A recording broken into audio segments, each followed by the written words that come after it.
People are still joining. So, James, you can start with your housekeeping.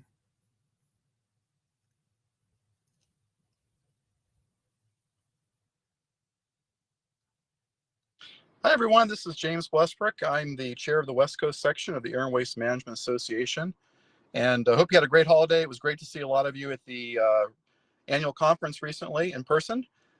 We have a great speaker coming back for an encore again today. We have Heidi Roos with Kimley Horn talking about integrating climate vulnerability assessment and transportation planning. And just before we start, I'd like to go through a couple items. If you could, please put your questions in the chat panel or hold them to the end, and we'll take all questions at the very end. This is a go-to-meeting panel, so the mic could go on or off. If you could just make sure your mic is turned off at all times until we get to the question session, that would be great. The video and the slides will be posted at the end of the presentation. And with that, I'd like to turn it over to Seaman to introduce our speaker, Heidi Roos. Thank you, James.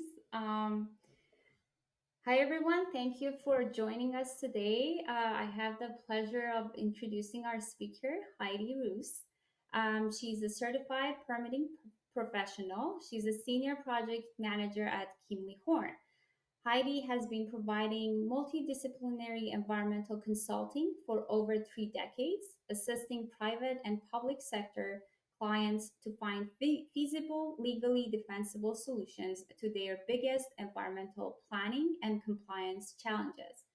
She's currently applying her subject matter expertise in risk management, health risk assessment, permitting, climate action plans, and resiliency to a wide array of project types, including data center permitting, logistics and warehouse entitlements, corporate ESG development, and public agency vulnerability assessments. With that, without further ado, I turn it over to Heidi. Heidi, floor is yours, and I'm gonna share the screen in a few seconds. All right, thank you. Thank you, everybody. I'm delighted to see quick count, almost about 30 people interested in this topic. Please excuse me, I'm getting over that terrible cough that's going around. As James said, this is an encore and expanded presentation from one that I gave back in, excuse me, Orlando back in June. That one was solely focused on transportation planning. I've expanded this to talk a little bit about land use and other infrastructure planning and how climate vulnerability assessments plays into that. Next slide, please. I want to thank my co-author, Ryan Callahan, also of Kimley Horn. I'm not sure if he's joined yet. I know he has a lot of deadlines, as most people do this time of year, but anyway, thank you. Next slide. So as the flyer promised, we're here to talk about planning and maintaining of critical systems and functions in the face of a changing climate. And that really means incorporating resiliency into your capital improvement plans, emergency response plans, long-term strategic plans, for various types of agencies. Again, we're going to talk about land use, transportation. It could apply to water agencies, et cetera. And adaptation planning is not a new concept, and there's quite a bit of guidance out there, and we'll step through some of it. But it's really meant to guide an agency through the process of setting priorities and establishing policies that are going to manage the risk and thereby optimizing expenditures, because prevention rarely comes free. There's usually a cost with that. But before we get to the cart before the horse, the real foundational step in this is a climate vulnerability assessment, or a CVA. It's a term of art, not really well defined, and so they can be qualitative, quantitative. There's many ways to go at them, and they can be very customized for each particular needs of each agency. So in this webinar, we're going to talk about some common methods, and we're going to use some real-world examples. I have to say, I have to apologize. I'm working on particularly a transit agency CVA, and really all the way through their adaptation plan, and it's still not public. So when I first agreed to, yeah, I'm sure that'll be public by now. So pivoted a little, and I think it actually is going to be a more general and interesting conversation to talk about, other examples than just the one that I'm currently working on that agency has not released yet. So next slide, please. So quick agenda, we're just going to talk about climate change in case anyone on this phone, I find it hard to believe, but what it is we're talking about, the exact climate stressors that can affect your infrastructure. We're going to talk about that infrastructure or assets. I can use those terms interchangeable. I'll give some examples and again, pull in some guidance. Then we're going to step into climate vulnerability assessments, kind of what is it, how to do it, what to do, what to look out for. And then again, finish with some best practices. And my goal here is to leave about 20 minutes at the end for questions. So we've asked folks to hold questions. Again, for folks who just joined, you might want to mute yourself. We cannot mute you for you. So there's about 3 or 4 of you that are still unmuted. So just be aware of that. You have a live mic, and we'll get to questions at the end. Thank you. Next slide, please. And my lights went off. Okay, there we go. Sorry, next slide. So climate change, what is it? What are we talking about? I mean, the Intergovernmental Panel on Climate Change released its 6th assessment report, and it unequivocally states that human-induced climate change, is real. It's here. We're seeing the effects as in more frequent and intense extreme events, and it's already caused widespread adverse impacts. And that development and adaptation efforts, are reducing the vulnerability, but there's still more work to do. Next slide, please. The effects of climate change that we're really focused on, again, we're talking mostly about assets, infrastructure. And so this is a very partial list, but these are the ones, at least in Southern California, that tend to rise to the top. For example, snowpack isn't here. That's not really an issue in SoCal that we tend to worry about. However, drought can be, and we're talking about snowpack in other places where we get our drinking water, that can be real. But really the changes in precipitation patterns, and that can be both an increase and decrease in rain. It can be less rain, but more rain all at once. Excessive heat, measured many ways, maximum temperatures, excessive heat days, cooling days, etc. Flood, sea level rise, extreme weather such as hurricanes and wind. And I will again point out for Southern California, the only, I think, silver lining to climate change is the prediction that Santa Ana wind events will actually reduce, will decline in the future. Wildfires, continues to be a big concern in many communities, and there are many secondary effects of a changing climate, such as erosion, air quality, and public health effects that a CVA may want to consider. Next slide. And climate-related threats can involve both as I said, the primary and also a secondary effects. And there's a concept called cascading effects, which include but not limited to grid reliability, roadway conditions. So this is, for example, when extreme drought start to actually subside the excuse me, where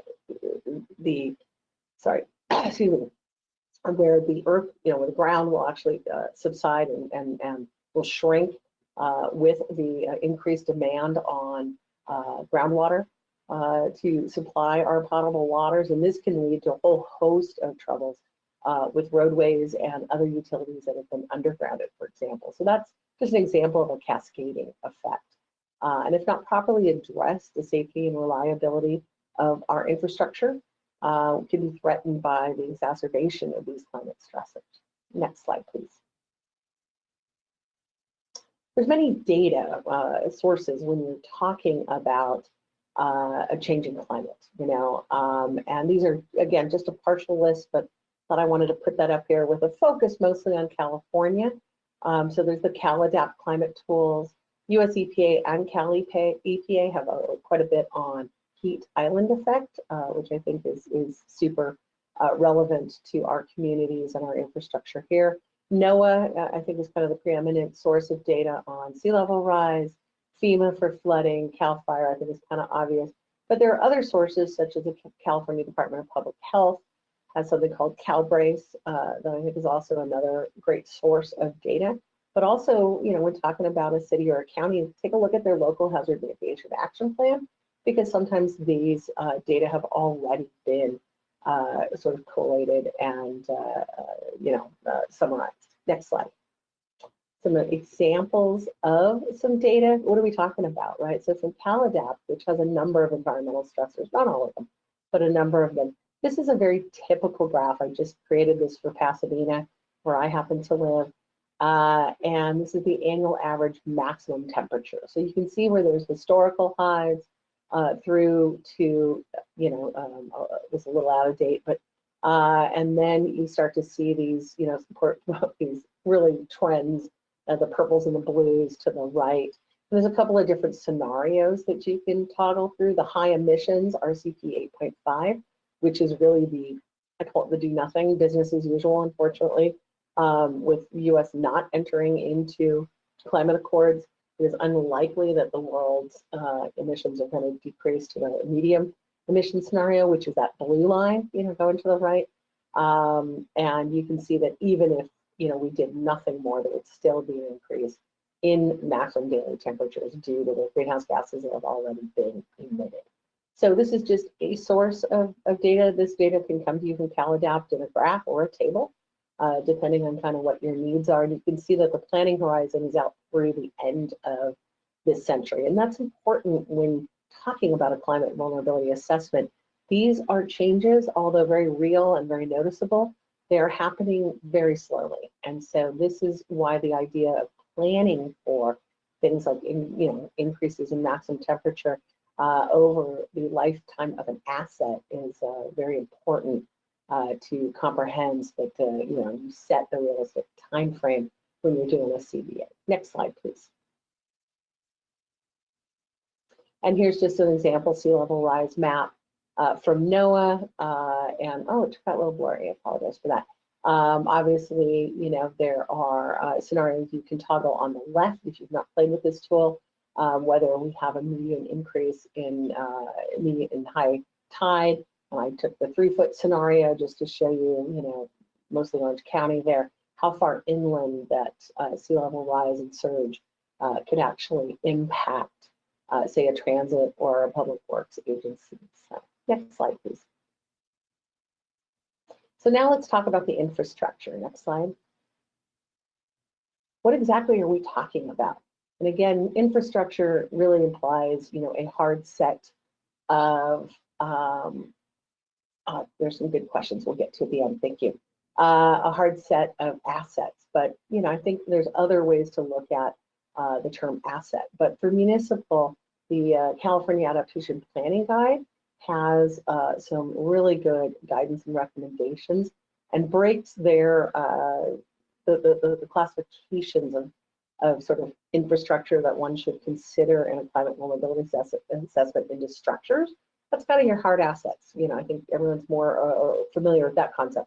Also functions, what are the government functions that your city or county is in charge of providing, and the populations you serve. And this is exceptionally, important to consider populations, as that not everybody has the same ability to withstand a changing climate and to adapt to it.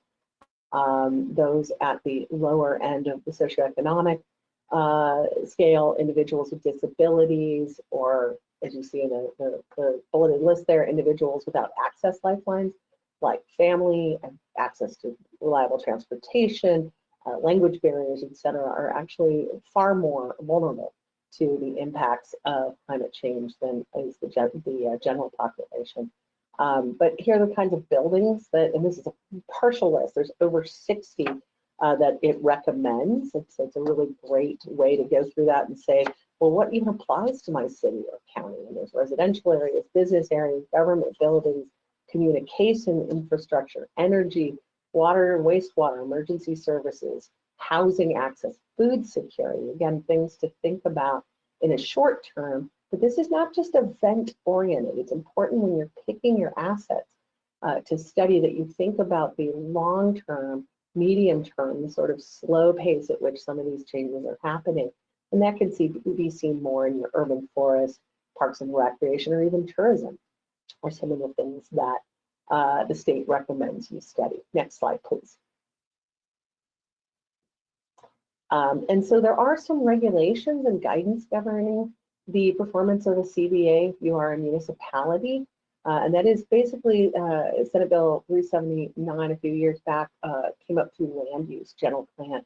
And so when you modify, I believe, 2 or 3 general plan elements, you have to update your safety element. And this is when I've worked with cities, and I think you'd be surprised, or maybe not, to find out that some safety elements have been unchanged for almost 15 years. But clearly the environment has changed and the risks have changed in those 15 years. So Senate Bill 379 really, kicked everybody in the butt, so to speak, and said, no, you've got to update your safety element, and specifically you need to look at the risks associated with the effects of flooding, wildland, and urban fires. That's what it specifically calls out. But there are other places that it talks about through the Board of Forestry that a changing climate and the effects of that changing climate need to be accounted for in a safety element. If you think sort of generally, why would the Board of Forestry be involved? But with drought comes not just higher rates and inconvenience to folks using potable water, but your trees get stressed, and the stressed tree is far more likely to succumb to pest damage or whatnot, and be far more vulnerable to fire. So this is where it really came up through CAL FIRE, the idea of updating your safety element to account for a changing climate, and to do that through a climate vulnerability assessment. They don't really define what a CVA is and what it needs to account for. So this is where I'm trying to add a little to the sphere of knowledge on this. We've done quite a few of these up and down California, and really have received good feedback from CAL FIRE on the expansion of the CVAs to include vulnerable populations. In fact, they'll comment on it if you don't. So, next slide, please. So pivoting to transportation infrastructure, I think we all understand what it means. It's that underlying system of public works designed to facilitate movement of people. It's ubiquitous in the built environment. But you can actually be kind of surprised as to all the different types of infrastructure a transportation agency may be responsible for, some of which they own, a lot of which they don't. They may operate or may just share influence, and that includes everything from fixed route vehicles such as buses that everybody's more familiar with, but microtransit, freight rail, passenger rail, light rail, ferry systems, and what's coming next, urban air mobility, and how is the changing climate going to affect that. But there's also maintenance yards and bus spaces, stops and centers and dispatch centers and emergency communication centers. And also, with the example of OCTA, they actually own and operate roadways and toll roads. And all of those will, feel the effects of changing climate very differently and at different paces. Next slide, please.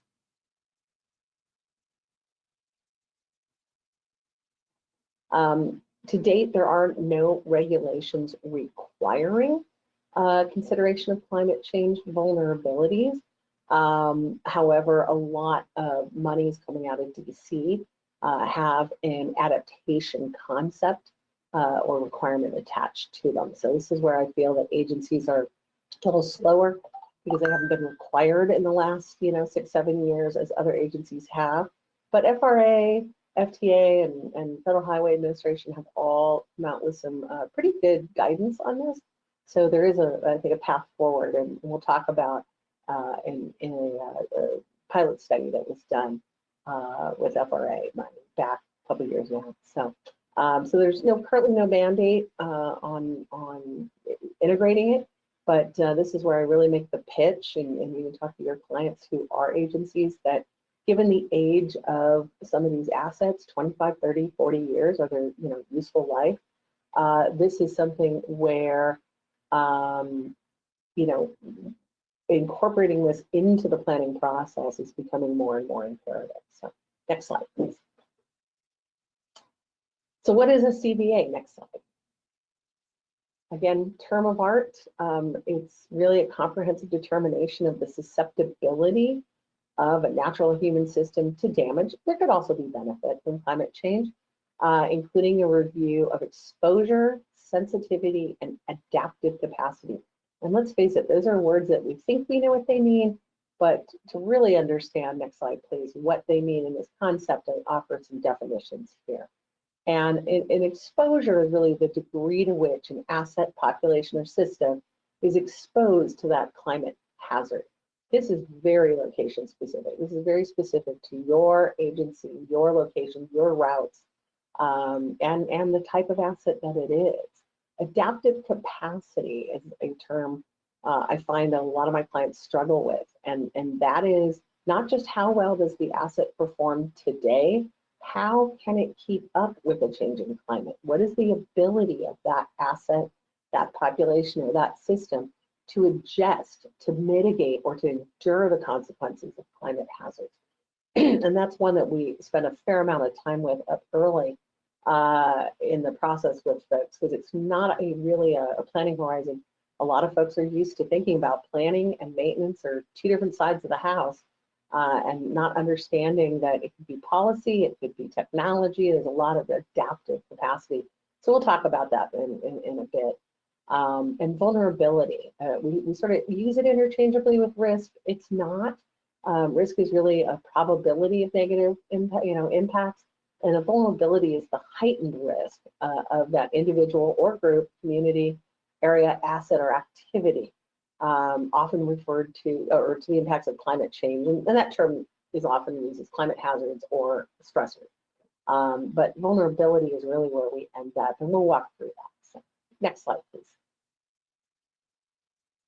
So generally, here are the 9 steps of adaptation assessment or adaptive planning. And that first is to identify your current and future climate stressors. We talked about some of those sources of data and how to use that to talk about, kind of a medium or an end of decade time, because you'll have different results and different priorities when you look at those different time frames. Then you conduct an inventory of the infrastructure and assets. And again, this can be quite detailed. You can get down into the asset management logs and understand, what a usable life is on your current, buses, or you can back up and, do a 10 or 15,000 foot level and just say, in general, we have buses and, heat is going to take its toll with reduced battery life and, increased maintenance costs, and not really worry about the specifics of a particular piece of equipment. It really depends on the purpose of your CVA. But you want to characterize that risk from the climate stressors. So you really combine 1 and 2 and you come up with that characterization. And from there, you'll develop an initial set of adaptation strategies. And in step 5, you really want to go back and say, well, how do these address the most vulnerable risks that the most vulnerable assets that I've identified? And so that is also where you realize some of the risks that are posed. Again, let's take the example of a bus. As the roads, are going to have more wear and tear, as the asphalt and the ground beneath it are going to succumb to increased drought and high heat, you're going to have more wear and tear on your bus. But the initial adaptation strategy is maybe not in your control, and that's to keep the road in good repair. This is where we always encourage folks to look for opportunities for coordination. So maybe you need to work with your roads department to make sure that the bus drivers who are out there all the time are reporting cracks and potholes and things early in the process, and really, kind of work together. And that's what step 5 is. Step 6, is to link your strategies now to your capital improvement plans and rehabilitation cycles. And this is when you really get into understanding, what do you control? What's its useful life? What are your plans to replace it? Are you getting rid of all your diesel buses because you're going to electric anyway? Well, there's an opportunity, right? To sort of link that and make sure that your CVA is keeping up with your long-term plans. Prepare a plan, implement and monitor. I mean, steps 7, 8, and 9 are true of any study we like to do. We hope it doesn't just sit on a shelf and someone says, well, yeah, 5 to 10 years from now, or maybe when the next city manager comes in, someone will dust that off. So it's something that we highly suggest, to routinely update and review back. But we'll, again, we'll talk about what that frequency might be. Next slide, please. So what are the challenges of conducting a CVA? And I mean, I stepped through those 9 steps pretty quickly, but I think you've already probably some popped in your head while you're thinking about your own agency or your own client. And one of the ones right up top is determining the boundaries of the study. It's really important that you define that up front. What is an asset and what is an asset that you're going to be concerned with? Which ones are out of the purview of your plan? You can do it just on rail. You can do it on system-wide. You can, again, think about a city. You might talk about only municipal functions. And you might say, well, we're going to have to exclude business access and residents because that's just outside our ability to influence. Also with stressors, really identifying the boundaries, how far you go with secondary stressors and cascading effects is another one that can drive you to places. You're not trying to mitigate for every possibility, just the most probable scenarios. So there's a lot of work up front to just set those boundaries. Defining the terms, of the risk tolerance of an agency is part of its personality. Obviously, there are critical functions that have to be protected, but it also depends on the severity of the impact as to whether or not, there's prevention that should be built into your long-term planning. And then the last challenge really is collecting data. These are large sets of data, but there's also a lot of incomplete data. You might have to reach across multiple agencies and stakeholders to perform a, enterprise-wide CVA.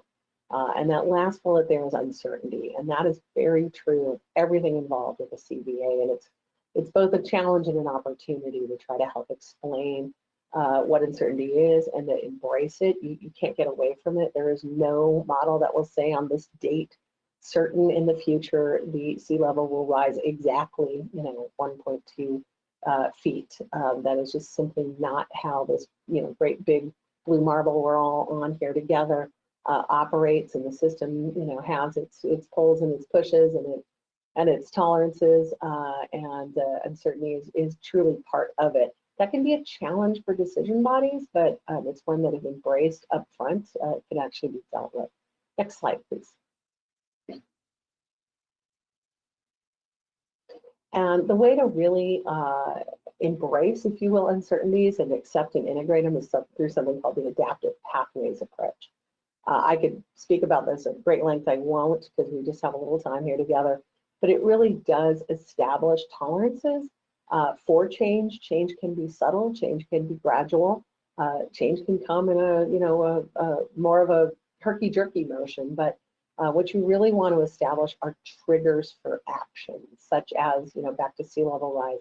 Instead of knowing exactly when the sea will rise a foot and inundate your, coastal bus stops, really look for a trigger that's going to have you reevaluate what your tolerances are. Maybe that is, storm surge instead of the median high tide. There's other ways to look at storms and the impacts from storms and sea level rise and storm surge that can work together. But you come up with a point in which, well, when I see this many storms a year, it's time to plan off and to reevaluate.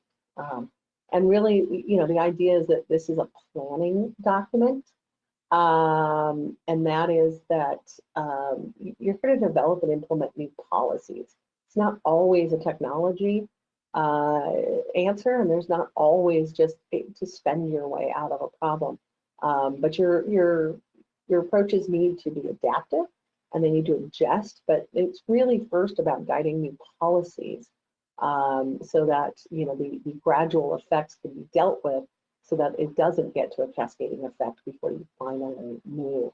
And this avoids maladaption. And maladaption can come in many ways, where you either choose a solution too early, and that turns out to either not be needed or to not be the best because technology might improve. It also avoids adapting too slowly, where there's already been a tragic consequence to a environmental event, and then your cost is twice as much as it would be as prevention. And it really, adaptive pathways is here to guide the process to the low regret. Next slide. Just a graphical presentation of the adaptive pathways. Each one of those little light bulbs represents a key decision point, or a trigger, as I referred to it on the last slide. And again, you can look backwards at the decisions you've made. You can be in that present space. What you really want to do is that goldenrod, that solid yellow line there. There'll be ebbs and flows. There will be decisions points. There will be wait and see points.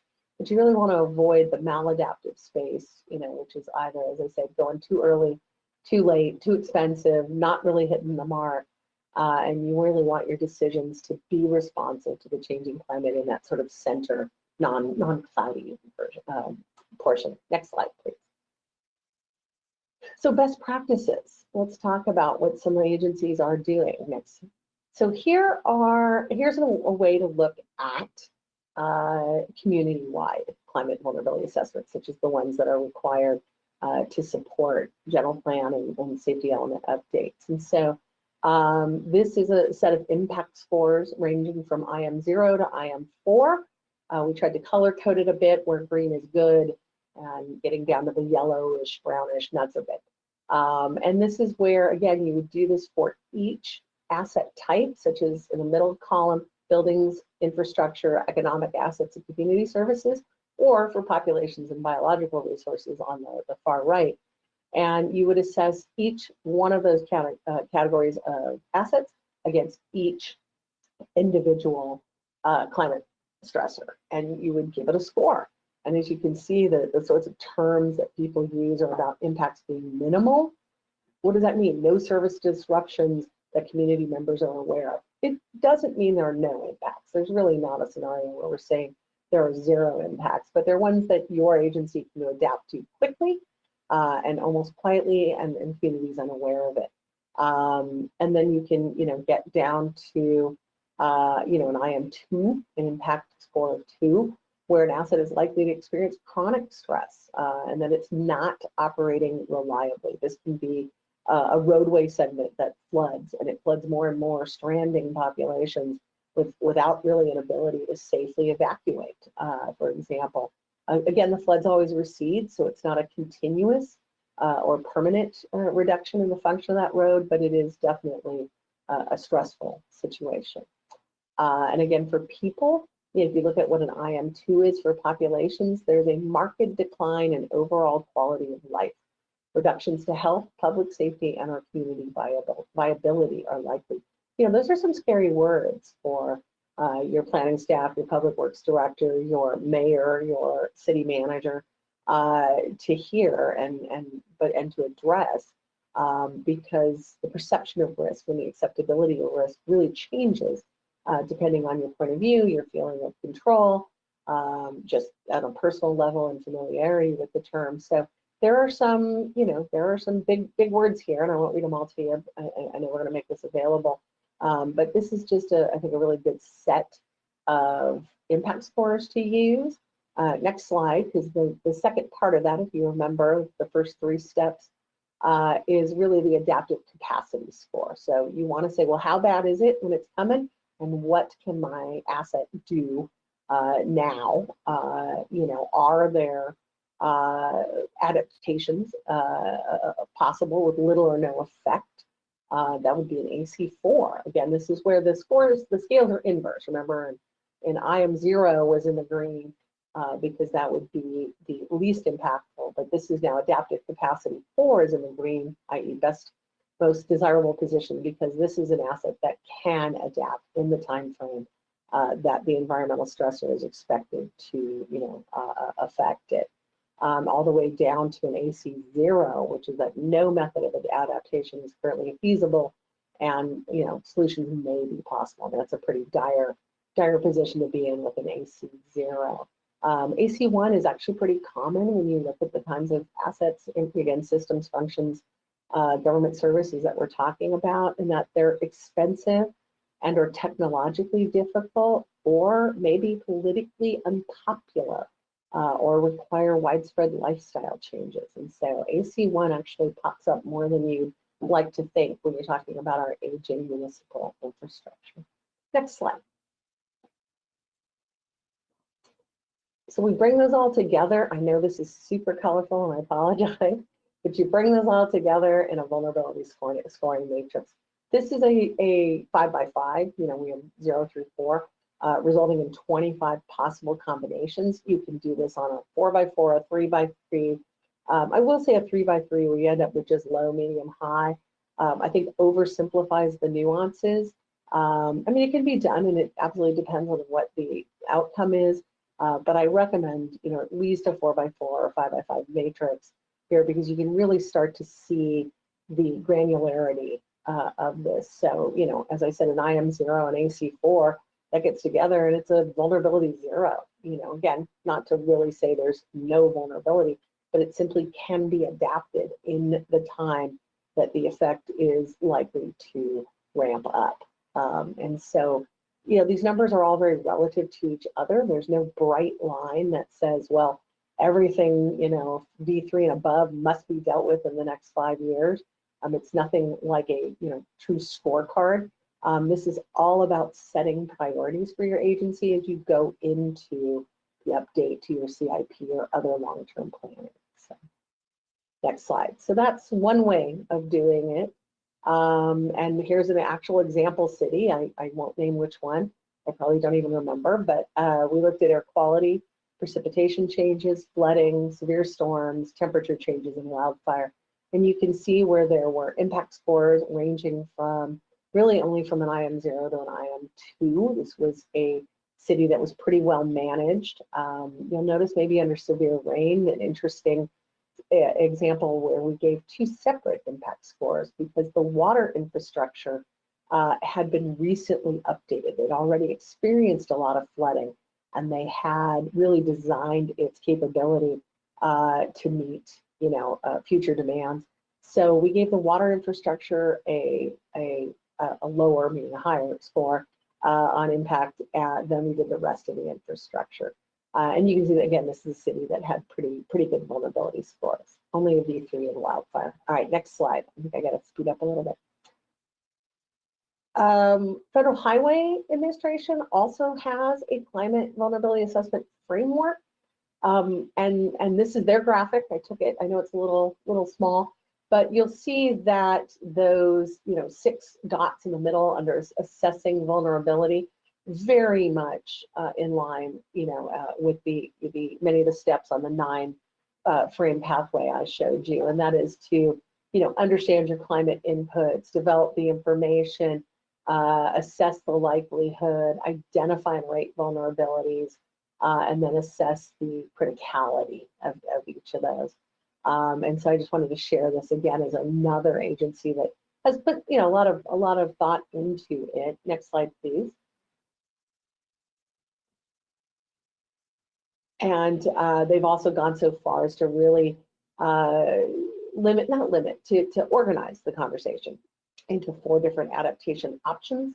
And that is to defend against that climate stressor, to accommodate it, to retreat, which you can see again is to relocating infrastructure or to abandoning infrastructure, but also changes in policy or practices. And so that is the way that the Federal Highway Administration see those, excuse me, to see those discussions frame. Next slide, please. And then as promised, I wanted to go over the FTA pilot study. I know it looks like it's aging, you know, it's 12 years ago, but it's still quite relevant to the timeframes and again, the methodology that we're talking about. And FTA had put aside $1 million in research funding and involved these 9 transit agencies across the United States and really stepped them through the kind of, you know, adaptation planning exercise we're talking about here. Next slide, please. And the findings were published in 2014, and the report had, you know, limited the scope. As I said, it's really important to kind of look at flooding and extreme precipitation, extreme heat, sea level rise, tropical storms, and hurricanes. And that the impacts included everything from suspension of or delays in service and to actual, damage, be it temporary or repairable or not, to infrastructure, including rail, buses, equipment, the right-of-way, and facilities. Next slide, please.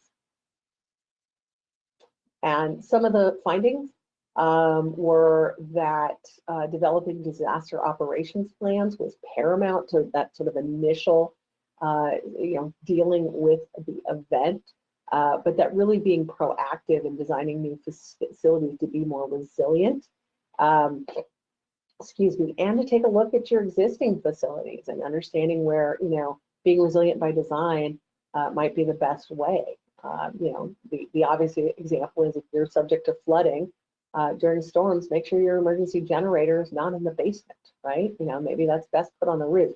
That's an expense. Obviously, filling tanks is more inconvenient up there, but that might be a small price now and can be, retrofit on an existing facility if your belly tank is located below grade, so to speak.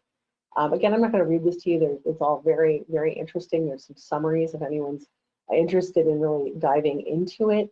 Some actually talked about relocating critical assets. Maybe your, brand new electric bus charging station shouldn't be, so close to the coast, for example.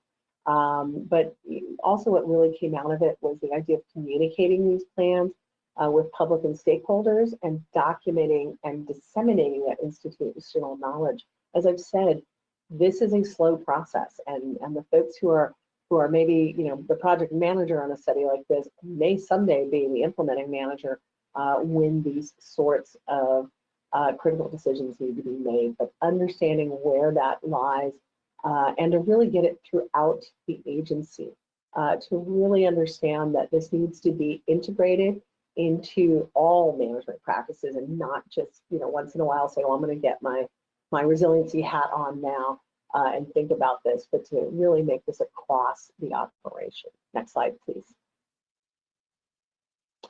And so conclusion, and then we'll roll right into questions. And that really is that, the value of integrating a climate vulnerability assessment in any kind of long-term planning is that it's really a programmatic approach to risk-based decision frameworks. And that's really what your long-term planning should be. It shouldn't just be a wish list and how are you going to fund it. It really ought to look for, the ways in which you can optimize your spending on either your most urgent issues or those in which you can make the biggest impact. And then looking at those trigger points and when it's time to respond to new information and changing circumstances.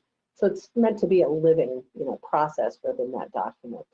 And remember that policy strategies, should encourage innovative solutions, interagency cooperation, especially when it comes to funding. That can be the idea of bringing, 1 + 1 is more than 2, so to speak. And that strategies, have to be grounded in data and that embraces, uncertainty. It's very multifaceted, and a lot of stakeholders have a lot of, preconceived notions of risk and vulnerability. So it's good to bring them in. I'm talking about the public or elected officials early in the process so that they're not surprised by the results. Next, please. I think we have left 15 minutes for Q&A. So I know there are 4 questions in the chat, and I can start with those, or anyone can raise their hand or unmute themselves, but I will be more than happy to start. Just wondering how temperature change is predicted in the CalAdapt slide.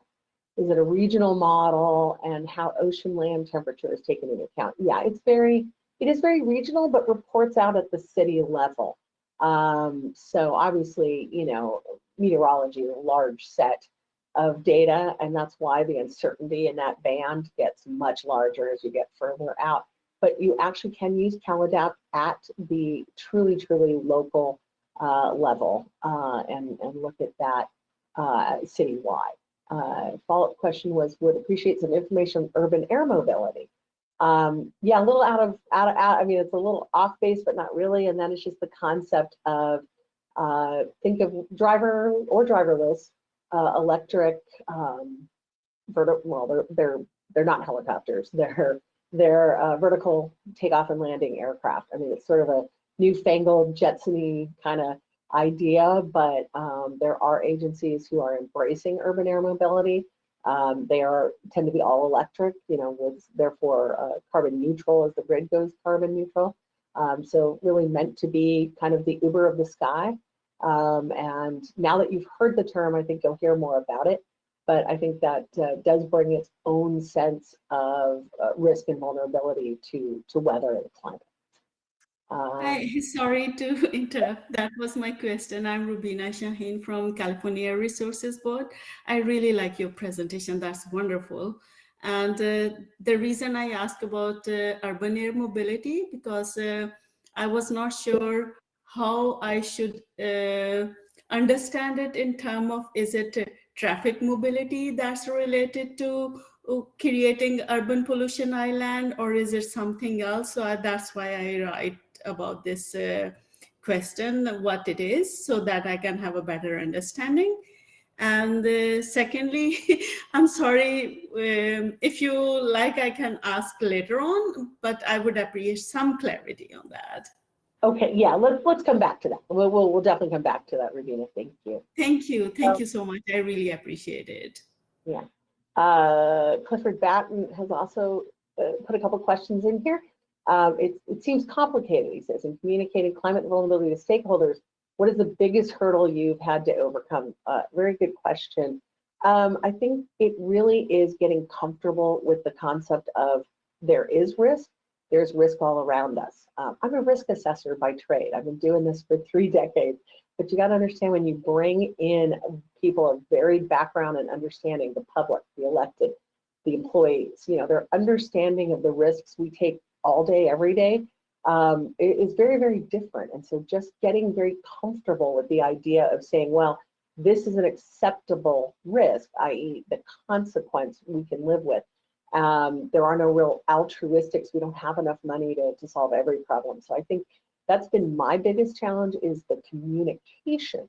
The actual fundamentals of a CVA, I think, are follow good risk management, risk assessment principles, but trying to get everybody on the same page, understanding that, again, we might just have to retreat, meaning not have bus service in low-lying areas, and expect people to use microtransit, for example, to connect to more regional centers that are higher up. And that might just be the truth of living in a beach community, 40, 50 years from now. So great question.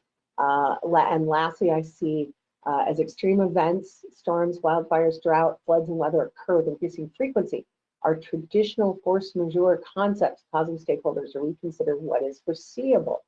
Absolutely. I will wholeheartedly agree with that, in that, when we hear, and they may not always be the most informed opinions, but even when the weatherman says, wow, we've not had a hurricane like with Hurricane Hillary, when they thought we might have a worse outcome than that. We've not had one hit since 19, fill in the blank. And so, is it going to be another 100 years before we see another one? I think we all doubt that. And so it is going to be more reasonably foreseeable that is more frequent because of a warming climate and warming oceans. But let me finish with your question. Does the CVA impact in determining the foreseeable of an event, risk insurance reimbursement? Yeah, I think a great question. And I think entities worry about that if you admit risk, are you then somehow, admitting liability? I can't speak for the insurance industry as a whole, but I got to tell you, they're doing CVAs as part of their actuary work. In fact, this is what when I read about, when you think about, say, houses on cliffs here up and down California's coast, gee, when are we gonna, have to retreat, right? When are those folks, when the underlying cliff will be so eroded by storm surge, and quite frankly, they'll have to retreat when they can no longer insure their house, So the insurance industry will decide that probably long before a city, or county or municipality says, hey, you know what, I think it's a good idea for you guys to move. And so when you go to having to self-insure, property values might plummet. And so it was very interesting that I think it was Imperial Beach in San Diego is, I believe, the only municipality that I know that has stated retreat is their formal plan in the late century. That there's literally nothing left for them to do. If you don't know where they are, they're at the really southern end of the San Diego Bay, right up against the ocean. And so theirs will be an organized and policy-driven retreat if we do not turn around the catastrophic effects of climate change. So, all right, we have some more questions. Peyton Wilson, are these structured CVAs something that could be or will be included in CEQA assessments in the future? Great question. CEQA is still very silent on the effects of climate change. They got so wrapped around the axle on greenhouse gases, but as they will push policies that should then be incorporated into land use elements, it doesn't, at no point are you required to have a green element or a climate element yet. And so it'll only be to the extent that a CVA sort of invokes change at the policy level, and that gets codified, Peyton, that you would then sort of check against it more in the land use section, if you will.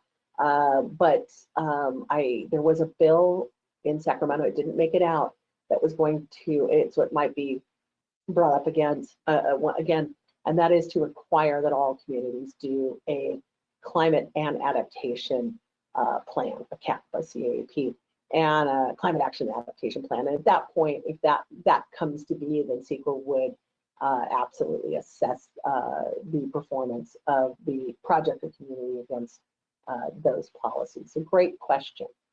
Yes, I believe we're going to post the slides along with a recording of this. So Rubina Clifford, thank you so much for your compliments. And last question I have up here is Denise, where does affordable housing play in CVAs? I can imagine it being an environmental justice issue if jurisdictions want to cite lower income housing in climate vulnerable areas. Absolutely spot on, Denise. There is a real environmental justice element to this. I chose not to focus on it so much, but could do a whole nother follow-up on that because again, if you think about some of the characteristics of environmental justice areas, those are folks who are traditionally renters, lower income, less desirable areas, might only have a single road of access or entry I'm sorry, if you have to evacuation route. You have language barriers sometimes, access to automobiles. I mean, but being a renter means you're not responsible for the roof, for example. So if storms are taking a battering, housing the roof becomes leaky, housing becomes uninhabitable because of public health issues. That is a reasonable, foreseeable, cascading impact due to climate change that will hit an environmental justice community harder than it might hit other communities. So there's an absolute tie-in to this, and I know it's something that the state of California takes very seriously and really can bring those issues together. At this point, again, CEQA doesn't have an EJ issue, NEPA or topic area. NEPA does, so it comes up a little bit more there. So thank you, great question. Vicente, admittedly, the subject overall is pretty over my head, but thank you. Oh, thank you, Vicente, for the compliment. And Jerry Bemis writes, it seems that computer models with a large range of uncertainty are needed. How likely are decision makers to rely on computer models, especially if the changes needed are very expensive? Yeah, that's getting to the heart of it, is how do we take all this very scientific information from the models that are out there and present it in a way that neither downplays or overplays the risk? How do we effectively communicate that? I think that's back to one of the earlier questions. The real challenge has been how to get everyone comfortable talking about what a vulnerability to a climate stressor really means. and people can hide amongst uncertainty. People do this all the time in public health questions. Well, my uncle smoked 2 packs a day and never got cancer. So, outliers, we all know that on this call, that science, acknowledges there are outliers, but the stakeholders may see that as the clinging to, hope springs eternal, and so the kinds of changes we're talking about can be very expensive. And that's why planning it, having policies that are supportive of it, especially for an agency. This is where it's a little different than, say, a project level assessment that you might do through Envision, or other. And that is that at a policy level, when it comes time to bid projects, especially when you're talking about public funds, they're obligated to take the low cost bid. And many times that means the resiliency part of it is seen as extra and sort of value engineered out. And that's where having a robust set of policies that are based on, all of the data that's out there can help keep that in the bid package, so that those bids that don't include the kinds of resiliency things that your agency needs get disqualified as non-responsive and not seen as the cheaper alternative, which just leads you to kicking the can down the road and a more expensive fix later. So I think that's a great way to end it, unless there's one last question. I know we've got like 3 minutes left. And there's my email address. Please reach out to me if you have any follow-up questions. One of my favorite topics to talk about. Oh, here's one more set of questions, and that is following up on the question: different models in various global climate change scenarios will lead to different results. And is there a standard practice being developed for assessing the risk? Thank you for asking. I'll just end on that. Yeah, that's where I think looking at guidance that is put out by OPR or OES here in California is very helpful. We've done these in other parts of the country, and I will say politics plays into that. Think Florida, Texas, where again, this uncertainty and these different results, people will point to other models and say, well, but it's all going to be fine. And what they're really saying is, it's going to be fine on my watch, and that's going to be, someone else's problem, but I'm not going to be the one who has to mop that up. So, but that's what uncertainty allows people to sort of hide behind. Thank you, everybody. I want to be respectful of time, and again, there's my information to get a hold of me if anybody wants to follow up. I thank everybody. We had a really wonderful turnout. Thank you, everybody. Thank you. Heidi, thank you so much. Oh, go ahead, James. Yeah, we really appreciate your time today, and just want to let everyone know this closes out our program with West Coast section for this year. The board is working really hard going into January on increasing programming. We want to have certainly more in-person events, webinars, and of course the annual conference, which was really great this year, again next year. I also encourage you to log on to awma.org. There are a couple webinars coming up in December 5th. There's a PFAS destructive treatment methods webinar, and December 12th, NSR new source review update, the good, the bad, and not so clear, which is probably very useful for those working in permitting. And don't forget about the international annual conference coming up in June. So again, I want to thank everyone for attending and for supporting the Air and Waste Management Association. And I wish you all the best with the holidays into the new year. Thank you again, Heidi, and everyone for joining today. Thank you, everybody. All right. Thank you so much. Thank you. Thank you. Thank you. Bye-bye. Thank you. Bye.